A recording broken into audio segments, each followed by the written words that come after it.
안녕하세요. 논사랑 이순계입니다. 어느덧 7월입니다.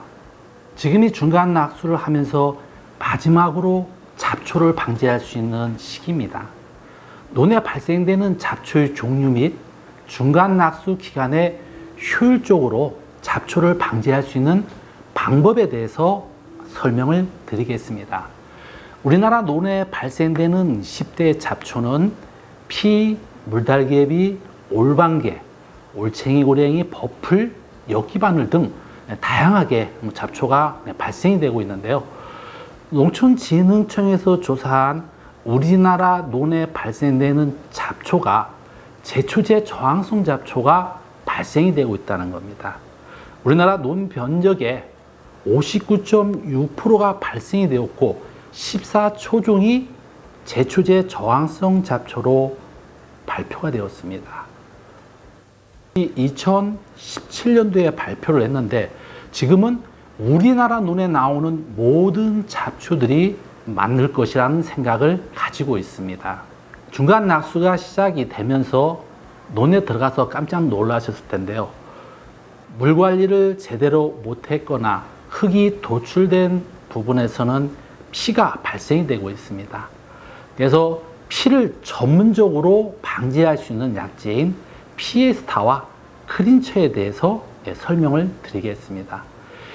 피에스타는 피를 오엽까지 잡아주는데 제초제 저항성 피에 대해서 효과가 있습니다. 논에 물을 빼고 약을 처리하고 2, 3일 후에 물을 넣어주면 잡초 방지 효과가 증진이 됩니다.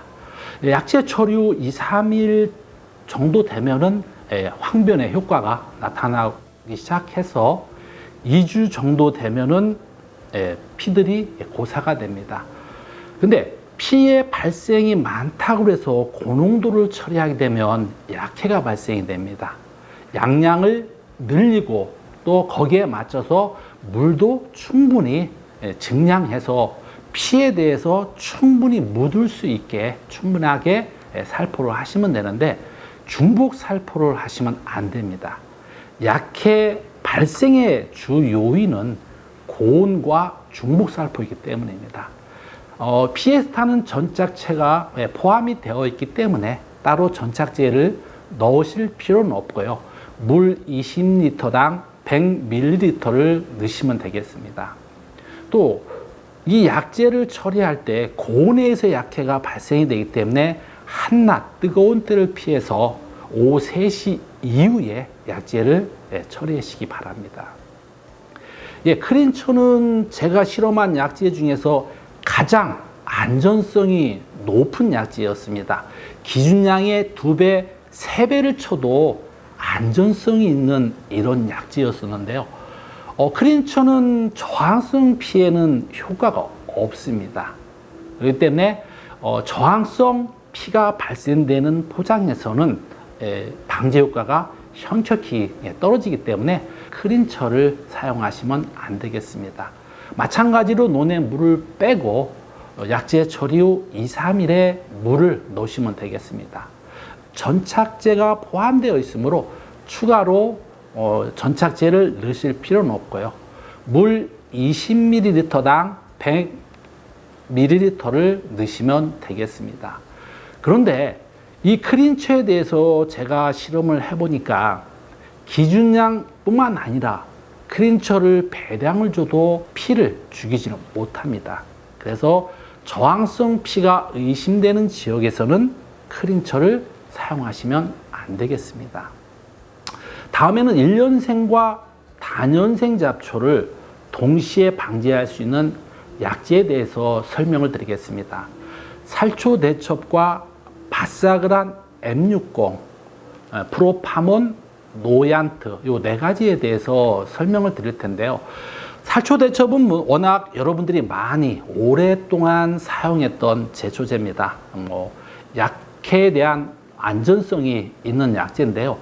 1년생 잡초인 피와 물달개비, 가막살이, 자기풀, 밭두개풀, 알방동산이 마디끝 쪽에 효과가 상당히 좋고요. 또 다년생 잡초인 올방개와 버풀, 너도방동산이 올챙이 고랭이 쪽에 효과가 상당히 좋습니다. 그런데 이 살초대첩도 저항성 쪽에 대해서는 효과가 없습니다. 피에 대해서도 효과도 없을 뿐만 아니라 매작이나 올미, 역기바늘, 사마귀풀, 미국 개기장 쪽에는 효과가 없고요. 또 저항성 물달개비, 알방동산이 마디꽃 쪽에도 효과가 없습니다. 이 약재를 치게 되면은 처음에는 효과가 없다고들 많이 말씀하시는데 약효가 서서히 나타납니다. 약재 처리하고 2주 이후부터 나타나기 시작해서 4주에 완전 고사가 되는데 약효가 서서히 나타나다 보니까 농가들 쪽에서는 걱정을 많이 하는 약재가 바로 이 살초대첩입니다. 올챙이 고랭이가 20cm 이상 넘으면 효과가 떨어지는 그런 약재입니다.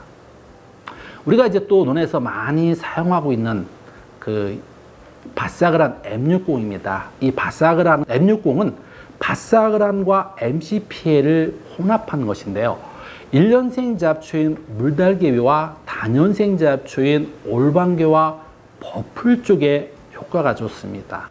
근데 바사그란 M60은 피를 잡을 수가 없습니다. 그래서 피가 발생된 포장에서는 바사그란 M60을 사용하시면 안 되겠습니다.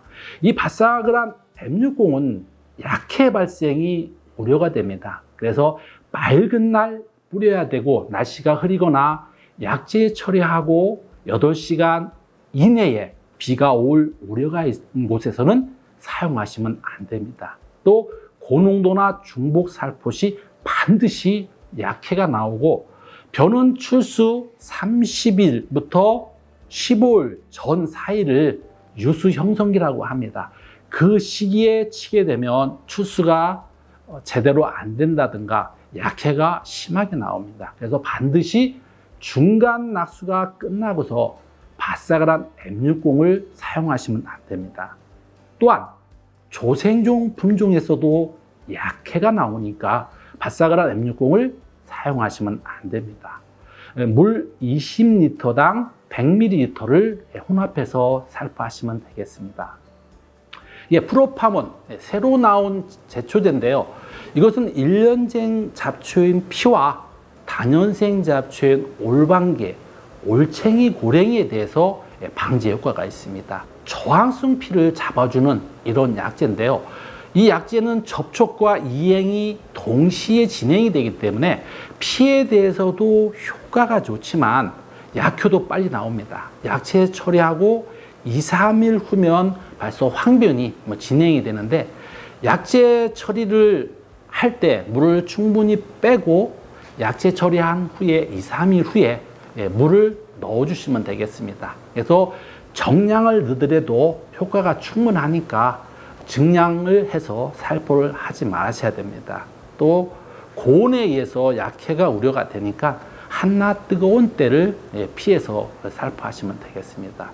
또 이 약재는 이양 후 35일 이후에 사용해야지 일찍 사용하게 되면 벼가 생육이 좀 더디는 이런 증상이 나타날 수 있으니까 이양 후 35일 이후에 물 20리터당 100ml를 혼합해서 살포하시면 되겠습니다. 로얀티 이 약지에는 1년생인 피와 물달개비, 역기, 밭두개풀, 자기풀, 무록장, 다년생 잡초인 버풀 쪽에 상당히 효과가 있습니다. 또 이 약지에는 벼에 대해서도 상당히 안전한 것이 장점인데요. 제초제 저항성 피해 효과가 상당히 좋습니다.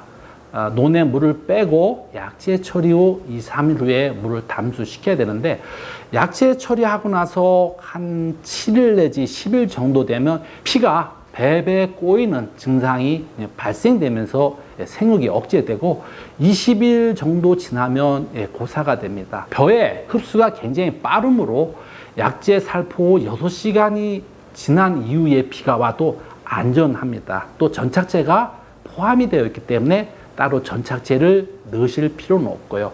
고온에서 약해가 유발되니까 모든 제초제는 오후 3시 이후에 서늘한 때 뿌리셔야 되고, 또 이 약재는 맑은 날 살포해야지 흐린 날이나 비가 올 우려가 있는 때는 살포를 금지하셔야 됩니다. 약재는 10아르당 100ml를 사용하시면 되겠습니다. 지금 이제 로얀트 약재는 올방개와 올챙이 구랭이, 매자기 쪽에는 로얀트가 방제를 할 수가 없습니다. 그래서 올방개나 올챙이 구랭이, 매자기가 발생된 포장에서는 로얀트를 사용하지 말아야 되는데, 이 로얀트와 바사그란 혼합을 해버리면 지금 문제가 되는 올방개와 올챙이 구랭이, 매자기 쪽에도 방지 효과가 상당히 좋습니다. 로얀트와 바사그란을 혼합을 하게 되면 피, 물달개비, 엽기, 자기풀, 밭두개풀, 무록잠뿐만 아니라 알방동산이나 마디꼬, 사마귀풀, 올미, 버풀, 올방개, 너도방동산이 올챙이 구랭이 쪽에도 방제 효과가 탁월합니다. 그래서 로얀트 100ml에다 바사그란 400ml를 혼합해서 시바리에 뿌리시면 되겠습니다. 지금까지 논에 발생하는 주요 잡초 현황 및 중간 낙수 기간에 마지막으로 사용할 수 있는, 즉 마지막으로 잡초를 방지할 수 있는 약재에 대해서 알아보았습니다. 제가 중간 낙수 기간에 경엽 처리제 제초제를 고온에 살포를 해서 낭패를 본 적이 있습니다.